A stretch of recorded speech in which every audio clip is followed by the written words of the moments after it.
गणपती स्थापना कशी करायची आणि गणराज गणपतीला सिंहासनावरती आसनावरती विराजमान करत असताना कोणकोणत्या गोष्टीची दक्षता घ्यायची, चला जाणून घेऊया. अहिल्यानगर काळमाता तुळजाभवानी देवस्थान पोखर्डीवरनं मी तुम्हाला गणपती स्थापना कशी करायची हे तुम्हाला सांगतो. बघा मित्रांनो, ज्या दिवशी गणपती स्थापना असते त्या दिवशी आपल्याला पुरोहित ब्राह्मण भेटत नाही. मग आपण घरगुती पद्धतीने कसं गणपतीची स्थापना करायची? 3 वेळा आचमन करायचं आहे. केशवाय नमः, माधवाय नमः, गोविंदाय नमः. त्यानंतर एक स्तोत्र म्हणायचं आहे भूमी मातेसाठी.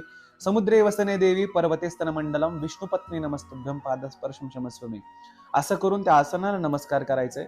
त्या आसनावरती तांदळाने आपल्याला स्वस्तिक काढायचं आहे. राशीवरती भगवान गणपतीला बसवायचं आहे. त्यानंतर हृदयावरती डावा हात आणि उजवा हात मूर्तीच्या हृदयावर ठेवायचा आहे आणि भगवंताला म्हणायचंय, माझा जसं प्राण आहे तसं माझ्या प्राणासारखं मी 10 दिवस भगवंत तुमची सेवा करेल, तुम्हाला नैवेद्य, तुमची निगा राखेल. अशा पद्धतीने 11 वेळा ओमचा उच्चार नाभीपासून करायचंय.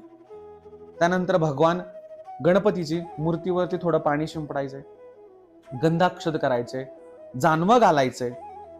त्यानंतर नैवेद्य महाआरती करून गणपतीला भोजनाचं ताट जे आहे ते आपल्याला वाढायचं आहे. अशा पद्धतीने गणपतीची सेवा केल्याने गणपतीची जी स्थापना आहे ती पूर्णत्वाला प्राप्त होते. ओम काय